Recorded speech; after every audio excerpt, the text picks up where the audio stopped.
네, 강프로입니다. 한미반도체 보겠습니다. 자, 일단 오늘 주말입니다. 일단 마감된 미증시를 보면 상당히 좋은 모습을 보인 것은 아닙니다. 엔비디아 같은 경우에도 한 3% 정도 빠졌고 관련돼 있는 반도체 종목군들도 움직임이 그렇게 좋지 못했습니다. 자, 근데 이런 부분들이 한미반도체 같은 경우에는 어느 정도까지는 반영이 되어 있다고 보시면 되고요. 그리고 하이닉스 같은 경우에도 지난주에 어느 정도까지 조정을 받았기 때문에 뭐 다음 주가 되더라도 미증시 중에서 반도체가 빠졌기 때문에 받고 있는 영향권이나 그런 부분은 거의 뭐 없다고 보시면 됩니다. 물론 월요일 날 장 시작함과 동시에 약간의 하락 부분이 나올 수는 있지만 그런 과정에서 가장 많이 빠진다고 해도 22평 전후의 움직임을 보일 것입니다. 물론 그 하락폭이 단기간의 상승폭이 많이 나왔고 그리고 23년 초반부터 강세를 보인 폭이 상당히 크죠. 저가부터 고가까지 따진다면 거의 20배, 2000%에 가까운 상승세를 보였기 때문에 그런 부분을 감안한다면 변동성이 커지는 것은 너무 당연할 겁니다. 이런 구간에서 미증시도 빠졌고 어떻게 해야 되는지 그 관점에 대해서 이야기를 드리겠습니다. 자, 첫 번째 이걸 보셔야 되는 것 중에 하나는 일단 지금 HBM 관련주를 포함해서 미증시에서 강한 움직임을 보였었던 이유, 그건 AI 때문이라는 걸 알고 계실 겁니다.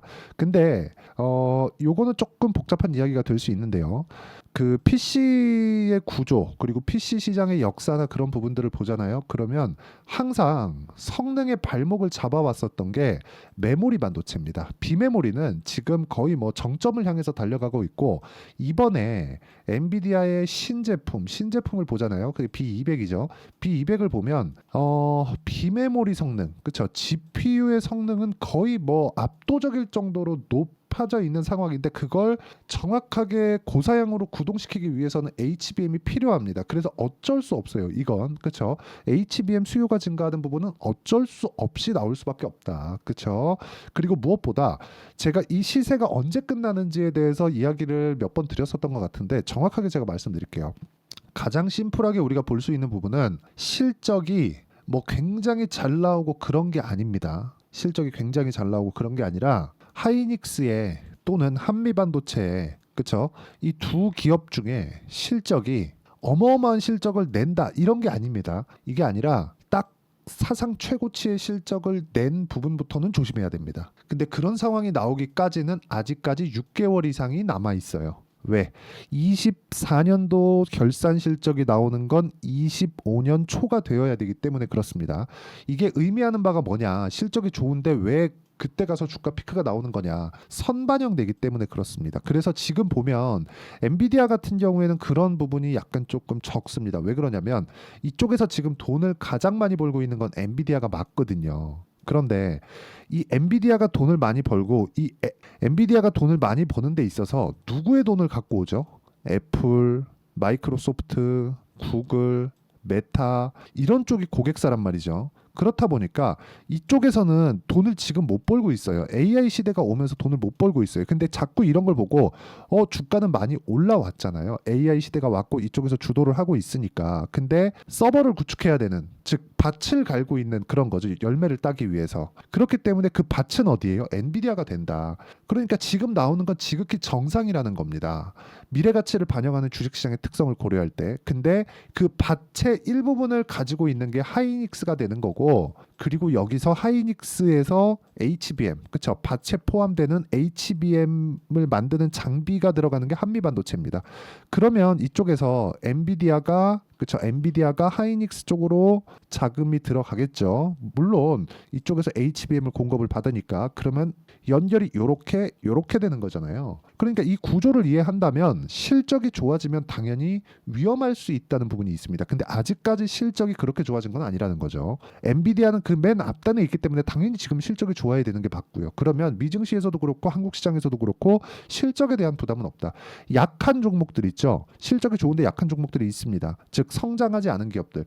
이런 기업들은 애초에 주가가 오르지 않았기 때문에 시장 내에서 시장이 3천을 가든 4천을 가든 가격 부담이 없습니다. 근데 지금 상황에서 주가가 많이 올라간 종목군들 중에서 실적을 딱 보면 주가가 올라간 만큼 상황이 뭐 나아지거나 그런 부분이 없단 말이죠. 그러면 이런 부분을 감안했을 때 보는 건 주가는 선반영을 하는구나. 우리는 이런 구간을 이해를 해야 된다는 거지. 엔비디아가 빠졌다, 야 큰일 났다, 다음 주에 뭐 어떻게 되는 거 아니야? 이런 부분 전혀 아닙니다. 이런 부분 진짜 그냥 전혀 그냥 고려 대상에 삼지 않으시면 되는 겁니다. 그리고 이런 부분을 이해했을 때 우리가 어느 정도까지 수익을 볼 수 있는지 제 계좌의 성과를 한번 보겠습니다. 자, 실제 여기 1월 1일부터 올해 들어서 6월 22일, 그쵸? 오늘까지의 내 계좌 수익률입니다. 조회를 눌러가면서 보여드릴게요. 470%.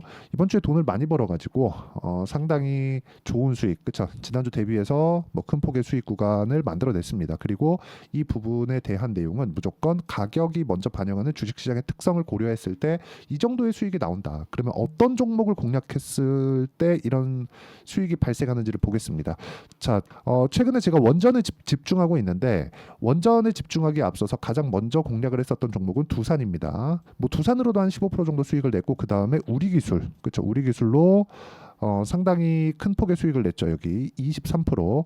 이렇게만 보면은 뭐 23% 어떻게 하다가 한 번 될 수 있는 거 아니야? 이렇게 보실 수도 있는데 기간의 제한을 받습니다. 무조건 2주 안에 수익 전환을 시켜야 돼요. 그렇지 않으면 심리가 무너져서 주식시장에서 돈을 벌기가 어려워집니다. 자, 그리고 제가 한미반도체를 포함해서 반도체 관련 종목군들에 대한 이야기를 드리고 있으니까 반도체 종목군 중에서 한 종목, 그렇죠? 최근에 매매한 종목 중에서 한 종목을 보면 태성입니다. 태성. 자, 태성도 보면 여기 5월과 6월달 넘어오는 구간에서 매매를 진행을 했고 제가 한 50% 정도의 수익 구간을 2주 안에 냈다는 점이 중요합니다. 그리고 이 내용에 대한 부분은 여기 소통방에서 모두 공유를 해드리고 있고요.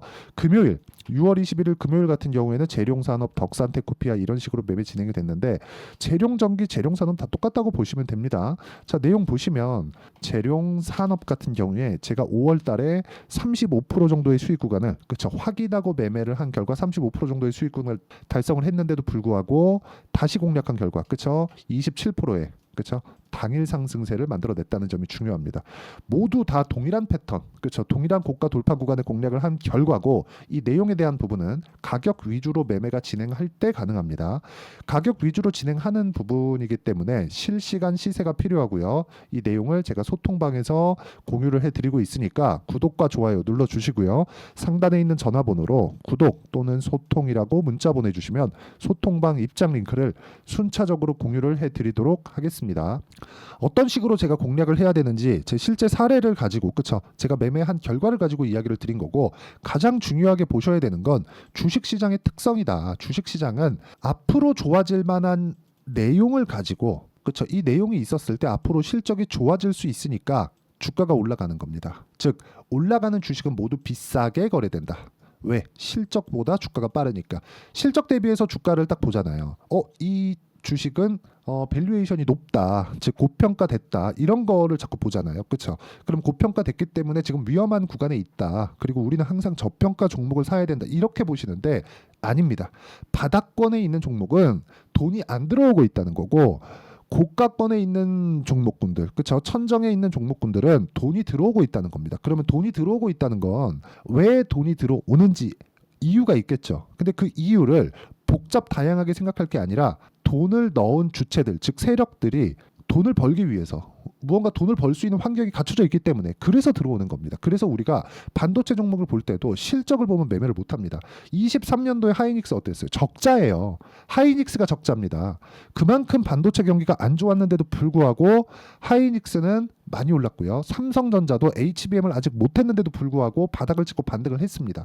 물론 하이닉스만큼 올라간 건 아니지만 고가에 대한 저항을 계속적으로 받고 있고 사상 최고가 구간에 아직 못 달성했습니다. 아직까지도 96,800원인가까지 올라가려면 10% 이상의 상승세가 더 나와야 됩니다. 이런 상황인데도 불구하고 하이닉스는 2배가 올랐다. 근데 적자였다. 비싸잖아요. 맞잖아요. 그렇죠. 하이닉스는 지금 역사상 최고치의 가격대에서 거래되고 있는데 실적은 최고치가 아니라는 건 비싼 거잖아요. 근데 이런 주식을 매매할 수 있어야 된다는 거고 이 주식에 대한 수익 구조는 미래 가치가 좋아지는 부분을 가격이 먼저 반영하기 때문에 우리는 비싼 종목을 살 수 있어야 된다. 이 부분을 계속해서 이야기를 드린 겁니다. 그쵸? 그랬을 때 이렇게 재룡산업과 같은 이런 종목들을 매매할 수 있고, 최근에 뿐만 아니라 연초만 보더라도 자, 자람 테크놀로지 보세요. 매수 매도한 결과 74.8%. 한미 반도체가 강한 움직임을 보이지 못했다면, 그쵸? 계속해서 강세를 보이고 있지 못했다면 자람 테크놀로지 같은 종목이 이렇게 단기간에 폭등하는 시세를 낼 수 있었을까? 이걸 한번 생각해 보시라는 겁니다. 그쵸? 이런 부분을 이해하려면 비싼 주식을 매수하는, 즉 가격적인 이해가 필요하고, 그 내용에 대한 부분을 제가 여기 소통방에서 공유하고 있으니까 구독과 좋아요 눌러주시고, 상단에 있는 전화번호로 구독 또는 소통이라고 문자 보내주시면 소통방 입장 링크를 순차적으로 공유를 해드리도록 하겠습니다. 자, 그리고 무엇보다 제가 매매하는 이 구조를 보면 2주 안에 수익 전환 시키죠. 당연히 그쵸, 한미반도체도 진입 시에는 2주 안에 수익 전환 시켜야 되는 그런 가격대를 잡을 겁니다. 그리고 그 내용은 소통방에서 진행하게 될 건데, 제가 강조를 드리고 말씀을 드리는 건 한미반도체와 같은 종목군들, 그리고 지금 아까 전에 보여드렸었던 뭐 자람 테크놀로지나 태성이나 그리고 뭐 DIYC 이런 종목군들 있잖아요. 이런 종목군들을 볼 때 우리가 2주 안에 전환시키기 위한 가격대를 잡는 걸 저는 단기 보유 전략, 즉 매매 전략상 단기 보유 전략이라고 부르고요. 그 단기 보유 전략에 대한 부분은 여기 한미 반도체의 단기 보유 전략으로 내용 준비를 해놨고, 2주 안에 수익 전환을 시키는 부분을 어떻게 해야 되는지, 즉 가격 전략에 대한 부분입니다. 그리고 이 단기 보유 전략을 토대로 제가 다음 주에 한미 반도체에 타점이 나올 텐데 그 내용을 실시간으로 문자로 공유를 해드리도록 할 테니까, 상단에 있는 전화번호로 한미라고 문자 보내주시면 단기 보유 전략과 함께 실시간 타점을 문자로 공유를 해드리도록 하겠습니다. 자, 내용 정리하면 그렇습니다. 주식시장은 미래 가치를 반영하는 과정에서 가격이 먼저 반영한다. 자, 그럼 가격이 먼저 반영했을 때 주가는 비싸질 수밖에 없고, 비싼 주식을 매수하는 기술적인 내용, 타점, 이평선, 그쵸? 각도, 그리고 배열도, 기울기, 이런 부분에 대한 판단을 어떻게 해야 되는지를 다시 이야기를 드리고 이해시켜 드리도록 할 테니까 영상 끝까지 시청하시고요. 모든 분들이 성공 투자하셨으면 참 좋겠습니다. 자, 24년도가 돼도 여전히 시장은 녹록지 못합니다. 이런 상황이 벌어지는 건 어쩔 수 없습니다. 이런 상황에서도 수익이 나는 종목들의 구조는 변하지 않습니다. 즉 대시세 종목에 대한 구조는 변하지 않는다는 거고, 실제 제가 소통방에서 지속적으로 이야기를 드리고 있는 내용도 대시세 종목이나 시장 주도주를 공략하는 건 철저하게 가격 분석을 하라고 이야기를 드리고, 가격 분석 이후에는 이슈에 대한 파악, 그리고 이슈를 파악하고 나서는 다시 내가 얼마에 매수할지 그 타점에 대한 부분을 지속적으로 언급을 하고 있습니다. 자, 근데 생각해 보세요. 시장이 굉장히 어려웠습니다. 어려운 상황에서의 어떤 종목들이 강했냐 보면 반도체와 그리고 바이오입니다. 자, 실제 여기 보면요.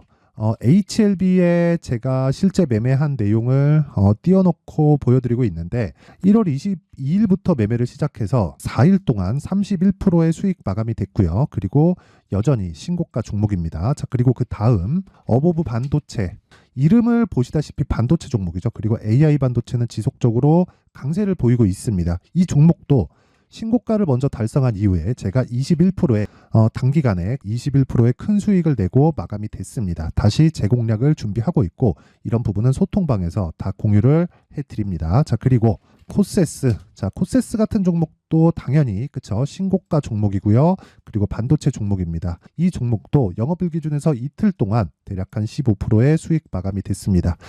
내용을 한번 보시면 어떻습니까? HLB를 포함해서 뭐 30%, 20%, 뭐 15% 이런 식의 수익이 지속적으로 발생하고 있는데, 이 세 종목 모두 다 신고가 종목이고 1월 달에 시장이 약세를 보이고 있는 구간에서도 강했었던 그런 종목입니다. 특징점이 하나 있는데, 그 이슈에 앞서서 가격이 먼저 반영했다는 거죠. 그렇게 제가 가격을 먼저 보고 이슈에 대해서 파악하는 이유는 결과적으로는 큰 시세를 먹기 위한 사전 준비 작업입니다. 실제로 큰 시세를 먹기 위해서 사전 준비 작업을 했을 때 여기 레인보우 로보틱스 127%, 그리고 ISC 98%, 그리고 한미반도체 97%의 큰 수익을 내는 상황을 만들 수 있습니다. 어떤 식으로 소통방에서 진행됐는지, 그쵸? 그 상황을 제가 이야기를 드린 건데, 이런 상황도요, 당연히 신고가를 공략했을 때 가능한 겁니다. 자, 그러면 이번에도 마찬가지입니다. 그쵸? 정부 주도의 코리아 디스카운트 해소 방안이 2월 달에 발표를 하고요. 그리고 2월 달에 발표된 내용을 토대로 주가가 움직이는 게 아니라 이미 움직인 내용이 있죠. 실제 이 내용은 크게 중요한 게 아니라는 겁니다. 실제 움직인 내용을 보면 자, 기아차입니다. 실제로 12월 달에 신고가를 만들어 놓고 정부에서 입김을 불어 넣으니까 순식간에 기아차를 포함해서 현대차 같은 거대 기업들의 주가가 2주도 채 되지 않아서 40% 정도의 큰 시세를 냅니다. 자, 그러면 우리는 어떤 종목을 봐야 될까요? 이슈를 파악해야 되는 것도 맞지만 철저하게 가격에 맞춰서 매매를 해야 되는 게 당연히 중요합니다. 정부가 주도하는 정책 방향이 있겠죠. 그 방향에 맞춰서 우리가 종목을 찾을 필요가 있다. 자, 그러면 답이 나왔습니다. 정부가 주도하는 방향에 맞춰서 제2의 기아차를 찾는 게 지금은 중요하다. 근데 정부 정책의 방향에 맞게 가자. 그랬을 때 앞서서 제가 보여드렸었던 내용인 여기 레인보우 로보틱스 127% 그리고 ISC 98% 그리고 한미반도체 97%와 같은 수익을 낼 수 있습니다. 물론 시간에 대한 부분은 최소 2주의 시간이 필요하고요. 그리고 최장 3개월 안에 끝내야 됩니다. 자, 기아차의 시세를 보셨던 것과 같이 2월 달에 정부 정책의 방향이 결정되고요. 바로 3월 달이면 시행입니다. 자, 그러면 우리는 거기에 맞춰서 당연히 종목을 찾아야 되고 제가 제2의 기아차를 찾아놨습니다. 제가 아까 전에 소통방에서 이야기를 드렸었던 내용 다 공개를 해드렸는데 그 내용처럼 종목만 받고 싶다 하시는 분들은요. 상단에 있는 제 전화번호로 대시세, 자, 대시세라고 문자를 보내주시면 정부 정책의 방향에 맞는 종목을 모든 분들에게 무료로 공개를 해드리도록 하겠습니다. 자, 제가 원하는 건 채널 성장이 목적입니다. 자, 그래서 구독과 좋아요 꼭 좀 부탁드리고요. 모든 분들이 정부 정책에 맞는 방향으로 매매를 이어가서 큰 수익 보셨으면 좋겠습니다.